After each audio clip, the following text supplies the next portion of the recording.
Well, we want to thank CBS and MTV for having us here to talk about a very important topic, and that is suicide prevention as well as mental wellness. My name is Chris Thomas with the defensive line. I'm with my wife, Martha, of 37 years. And we want to say, again, thank you to CBS, but want to introduce a short video that we're going to show. And we show this out of self-care. It tells our early story, and so we don't have to keep talking about it. But hopefully you will understand why we show it after you see it.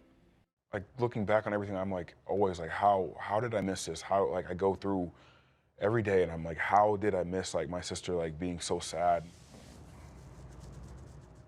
I was over here playing football and she was fighting for her life, and I can't speak right now, gosh. I'm sorry. You want to take a couple minutes? Ella Elizabeth Thomas was born on April 19, 1993.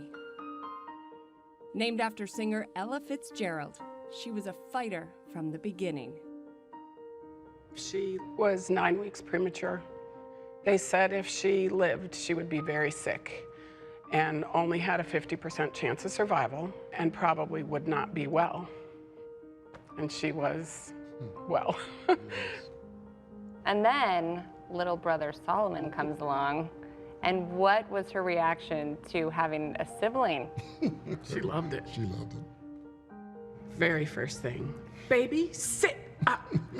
And then she just started singing them Twinkle, Twinkle at the top of her lungs. She was a great big sister. She was like kind of my caretaker. When we were together, we always had the best time ever. One of our favorite things was like kind of watch movies. We go play basketball, you know, kind of chill and just talk about life. When you're around her, you felt loved. You felt some sort of this energy around you that lit up the room. The Thomas family appeared to be happy, but things aren't always what they seem. By the time Ella reached high school, she was struggling. She's off the charts, ADD, played basketball, and that was wonderful for her and helped to keep her focused. But school was hard, and social groups were hard. How did those issues present themselves? Sometimes just time in bed, just being sad, I guess. In 2011, Ella began her freshman year at the University of Arkansas, but dropped out 2 years later. She like came out and told us that she was fighting depression. It was just like kind of this sadness kind of just lived in her, and she couldn't get out of it. She was like, it was like she was trying to run from it, and it kept catching her. It wasn't until 2015 that Ella revealed the traumatic event that changed her life forever. During her sophomore year of college, while attending a fraternity party, Ella was raped. You just want to protect your baby girl, and I wasn't able to protect her and take the pain away. And it's something I'll never forget as long as I live. Kind of started making sense because from there on, that's kind of when everything changed with Ella. She couldn't sleep. Her anxiety was crazy. She'd just shake sometimes, nightmares, PTSD, couldn't be happy, blamed herself. She wanted to let it go, but she couldn't escape it. In 2017, Ella moved back home and was alongside her little brother for the biggest night of his football career.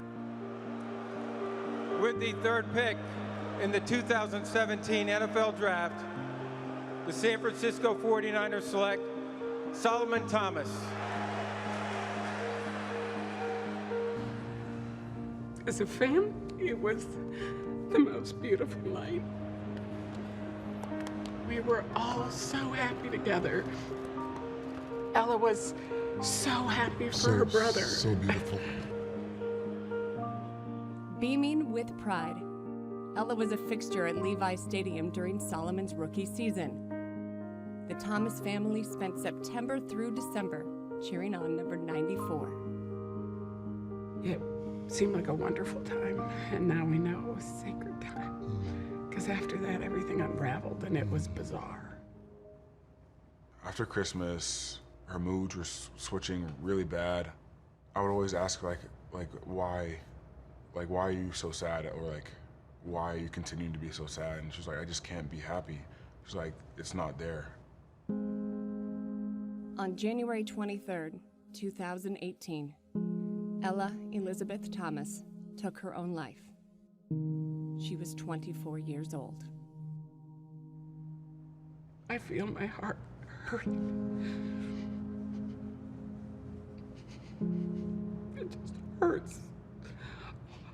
All the time it feels like it's being squeezed.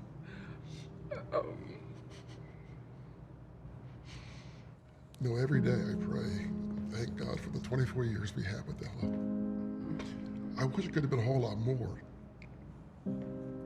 But she was a fighter, but she at least made 24 years. She wasn't supposed to make it past 6 months. But I still miss her every day. How are you doing?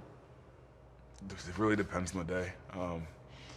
Some days I see the light at the end of the tunnel. In June, just 5 months after Ella took her life, the Thomas family participated in the Out of the Darkness Walk in Dallas, a nationwide fundraising event put on by the American Foundation for Suicide Prevention. Every step, a step towards healing, in memory of Ella. When Solomon first asked us about this interview, he said, do you want to do it? And I said, no, I don't want to do it. I said, I'll do it. Because if it helps one person, it's not going to get better by not talking. So we have to talk about it. What do you think she'd be saying to you right now? Get your shit together, Mom. Sorry. No, she would say, toughen up. Go out and do something good. Make someone better. Don't be miserable. Live. And I think going out and trying to make a difference and help others gives us a purpose. Everyone's going through something that you don't know about. Depression, anxiety, whatever you're going through, and it needs to be shown. I feel like this is my way to honor her, to raise awareness and try to help other people's lives and other families. So we want to let you know that we are not mental health experts, but we are experts in our own story and our own mental health. Chris and I, like you mentioned, have been married for 37 years. We have a beautiful family. Our daughter Ella was born 9 weeks premature, and our son Solomon came along about 2.5 years later.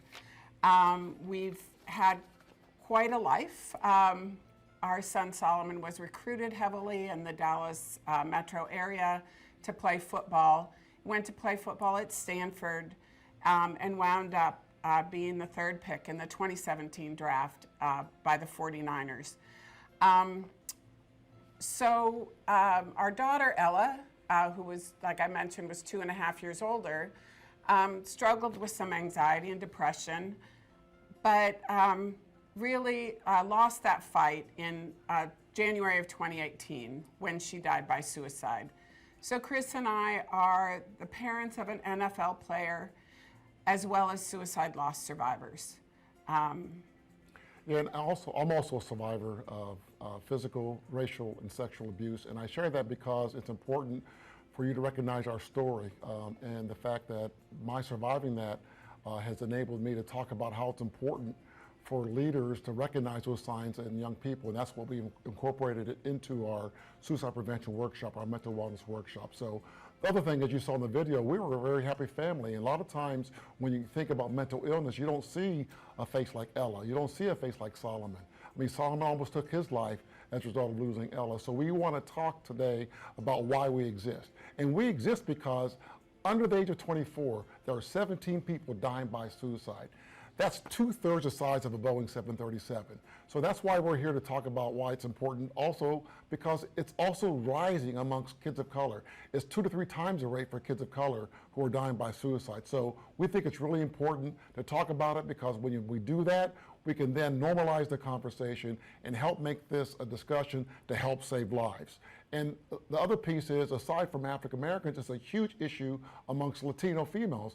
When you look at the grades 9 through 12, 25% of Latino females are thinking about suicide. So we got to make sure, as a parent, as a teacher, as a coach, you recognize that and understand that, so that you can recognize the signs and stop people from dying by suicide. So one of the things we call ourselves as a defensive line. It's not Ella's story. And as you can see on the slide, our vision is a world where no young person of color dies by suicide. Now, we'll help anybody. But the reality is, because, as I said before, people of color are dying at 2 to 3 times the rate of the other population, we want to make sure that we stop that from happening. And our mission is to end the epidemic of youth suicide, especially for young people of color, by transforming the way we communicate and connect.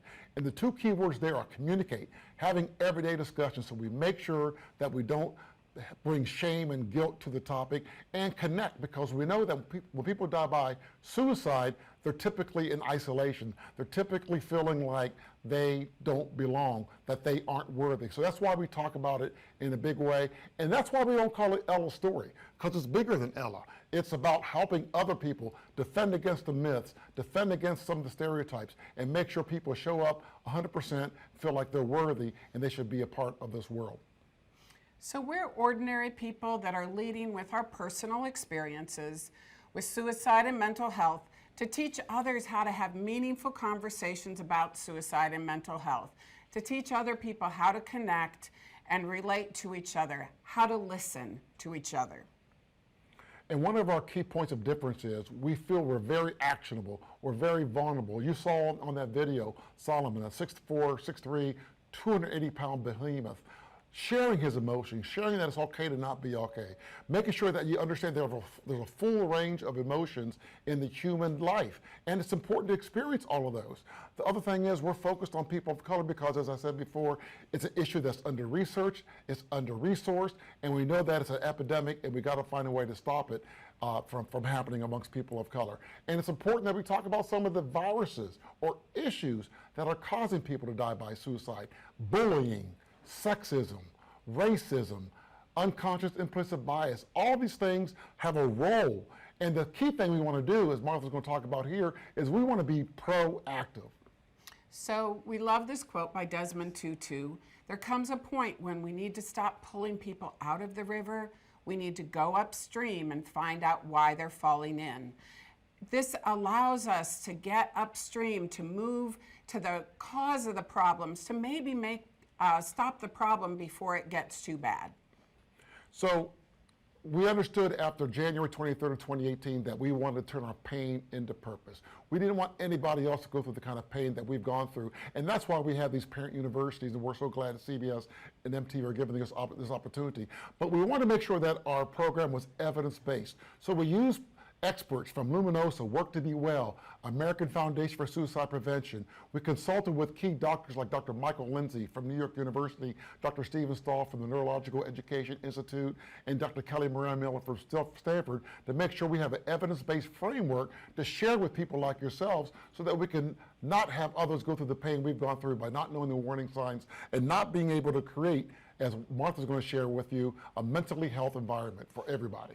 So we created the D-lines, which really help to protect a student's mental health, to create a defensive line. So it's don't ignore your gut. As moms, we have these gut reactions and interactions with our kids. We need to trust those. We need to listen for the signs, interact, name your concern, evidence your concern, and create a supportive environment. And we'll go into these a little bit more. So first one's don't ignore your gut, Martha. So like I said, as moms, as parents, as dads, as siblings, as anyone who is around young people, we get that gut feeling that something's not right. What if we lean into that a little bit? What if we trust ourselves a little bit more and ask ourselves, what is it? Why are we having this feeling? What is it? And not shove it down but explore it and maybe interact to it. And then the other piece is listen for the signs. And that's a key part where we leverage with American Foundation of Suicide Prevention to make sure that we understand there's talk, mood, behavior signs to Martha's point. When that thing kicks up in your gut, is someone talking like they're feeling trapped, or they're feeling like they're a burden, or they don't want to be alive? Has their mood become more depressive, angry, anxious? From a behavior standpoint, are they giving away prized possessions? Are they drinking more? Are they drinking less? Are they sleeping more? Are they sleeping less? And then there's other key adolescent warning signs. There are about 20 different signs here you can look at. Are they feeling unhappy? Are they gradually withdrawing from things that gave them pleasure and joy before? Are they doing self-harm? Are they more irritable or restless? Are they more tired? Are they lacking energy? These signs are things we weren't aware of when Ella was alive, and why we want to make them relevant and available to you. So that's a key part of listening for the signs. Well, and making sure that you understand that those signs might overlap. They might be very common in teenagers, but if you're interacting with them, if you're talking to them, if you're asking your child or your child's friends, how are you doing? How are you really doing? And not be afraid to ask them, are you thinking of suicide? Are you thinking of harming yourself? Those are evidence-based questions that are okay to ask. They don't cause someone to think of suicide, but they may actually cause release. Yes. And so when you're sitting at that dinner table, when you're riding in your car, what if you interact with each other? So what if you maybe are a little bit vulnerable yourself? What if you ask your kid a question? If they had broken their arm, you'd ask them how they're feeling. What if you ask them, how is your mental health? Yes. What if you ask them, what made you happy today? What made you sad today? And you actually listened. And then the N is for name your concern. And on name your concern, we really talk a lot about feelings, and you can see up here on the screen the feelings wheel. We just don't talk about sad, mad, and glad. We really break it down. We peel the onion back. Are you feeling irritable? Are you anxious? Are you exhilarated? I mean, there are a variety of different feelings you can go into, and you really, like Martha said, you really come down and you have a conversation with them. And 9 times out of 10, somebody just wants to be listened to. You don't have to have the answer. And if you do have to do work, we're going to get into a little bit later some of the key resources that are available. But naming that concern, being real specific, allows you to have a dialogue with that person, because they're going to say, well, no, I'm not feeling irritable. I'm feeling this way. I'm feeling vulnerable. And you then have that discussion and that dialogue, which is really important. And I think it's great to just have a feelings wheel in your home. So you say you're angry. What specifically within that anger quadrant are you really feeling? They're not just 5 emotions, they're multiple of emotions. So then you can evidence your concern. You can say, I see you've been sleeping more, you haven't been eating, you seem irritable. And ask other family members, ask other people around. Say what you see. I'm concerned, but you have a reason to be concerned. And then the S for D-lines is to create a supportive environment. This is where we really dig down and we talk about unconscious implicit bias, microaggressions. And it's important for students of color, you understand that they're going through these kind of issues. Like I said before, I'm a survivor of sexual and racial abuse. And that created these adverse childhood experiences. And it took a teacher to recognize those signs in me to help me get the help that I needed to not go down the path of getting into the juvenile justice system. So it's important that you understand those biases, those microaggressions can negatively impact a student of color. And that can also negatively impact their performance in the classroom, on the court. So we want to share with you this really strong video that talks about how microaggressions appear and also how you can solve them. Well, here at UNT, I've heard, you're so pretty for a black girl. I feel like it discounts me as a person, and then I feel like it discounts my race. I feel like you can be pretty just because you're a woman, or, or all black women are beautiful, all people of color are beautiful. just the same as people that are not people of color. So for them to make that specific statement, that's what I'm like, why, what in you made you say that to me? As if it were a compliment. So another type of micro insult is when students in the classroom are dismissed or treated almost as if they're invisible. For instance, in some of our sciences or engineering classes, there are few women, and professors often don't call on those women. I had one instance in a statistics-based class where we were discussing something bell curve related, and he presented a question, and I don't remember exactly what the answer was, but I answered it, and he kind of doubted me, and he very condescendingly was just like, oh, okay, well, I mean, like, this is the best answer, but I guess your answer could be right. You know what, we'll ask, it was a grad student, and he was like, you know what, we'll ask Dr. So-and-so and see what he thinks the best answer is. And there was no apology or anything. He was just like, oh yeah, Dr. So-and-so said that, yeah, that was actually a really acceptable answer. And I was just like, okay. What else is he gonna doubt me on, and when else am I gonna be called out in front of 70 other people, you know, and have a weird exchange that makes the whole room quiet? Like, one of my science classes, my teacher had asked what I wanted to do, and I told the teacher that I wanted to be a psychiatrist, and immediately they're like, that's too hard for you, maybe you should try a different field, or have you ever thought about being a nurse practitioner? Nurse practitioners in psychiatry make pretty well, they make a lot of money too. Have you thought about that? Like, why go to med school? Genuinely, sometimes somebody might feel like they can't make it, you know, and then when you continue to tell them that, it does hurt, you know. I've had a lot of professors tell me to my face that they were surprised that I was as good as a student as I was, and that I paid attention in class and actually participated. And when I asked why, they said, well, you know, you just come off as a troublemaker. You have all these piercings and short hair as a girl and tattoos, and we just naturally assumed that you weren't really going to be any good.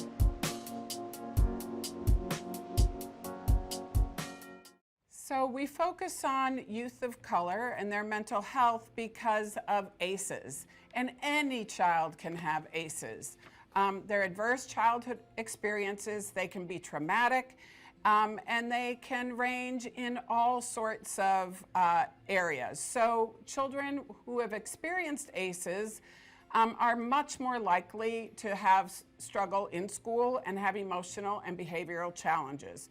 So the more ACEs you have, the more negative impact you have. So higher levels of anger, stress, anxiety are those affect those kids who have had more traumatic stress in their lives. And they can impair a student's academic performance. They can impair a student's athletic performance. Mm-hmm. It affects kids in every way. So we can help with microaggressions and implicit bias by validating people's feelings, by reassuring kids that they're not alone. If you're sitting at dinner and you say to your daughter or your child, you know, how are you? What happened at school today? And something comes up. You can explain how maybe that also happened with you. But you can talk through things that have happened and set high expectations for everyone. So we've come up with a plan of action. And we came up with this for coaches and teachers at school, but it's super relevant to have for parents as well. Do you know have you talked to your kid about what to do in any kind of an emergency? How do you get out of your house if it's on fire? You know, so what if there's a mental health crisis? Do you have a plan? So where do you talk to your kid? When do you talk to your child if you know that they're struggling? Is it at the dinner table? Is it in the car? Is it, you know, before you watch a TV show? What do you do when you see this happen? Yeah, and the key thing also is that when we do this action plan with parents, with teachers and coaches, we think this action plan is relevant to parents, to clergy, to everybody who is leading young people, because it really helps you walk through all the elements, why it's important, like Martha said, how do you implement it, and then as you have a specific action plan, to make sure that you understand that this is something you can help save your student or your kid's friend's life. And that's why it's important to really drill down to all those D lines. Don't ignore your gut. Listening for the signs, interacting with the person, naming the concern, evidence of concern, and then create a supportive environment. So that's why right now we're doing this work with people like CBS and MTV. We're talking to parents, we're talking to schools, we're going to universities, we're going to corporations so that we can expand people's knowledge on how to create a mentally well organization. One of the things Martha always says when we go to schools is that all these schools have fire drills, shooter drills, police alert drills. We all know that 1 out of 2 students walking into people's classrooms have a mental issue, a mental health issue. So we know for sure that it's going to be need. So if you have 2 kids, 1 of your 2 kids are likely going to have an issue. So these tools, these resources are at your disposal to help make a difference. So we're also making sure that we share this with people within the state and national legislation so they understand they got to create funded and mandated programs to talk about suicide prevention, to talk about the importance of mental wellness so that people know how the brain works. And we're trying to grow this across the Dallas Metroplex, across all the key areas where this is a key need to make sure that we grow. So how you can help us expand this is talk to the PTAs, talk to your school counselors, have us come in and talk to your schools. We talk to churches, we talk to corporations to make sure that people understand the warning signs. We have here also how you can follow us on social media. But the other key piece is there's some key resources that you can look at to help you, and Martha's gonna walk through those. So certainly if it's a medical emergency, call 911 or walk into an ER. But we also have the Suicide Prevention Lifeline, which is 988. But you don't have to be the person in crisis to use 988. You can call on behalf of a friend, you can call on behalf of your child, or you can sit down. Say, I'm concerned. Let's talk about this. Let's talk how we would walk through a 988 call. Sit down and call with them.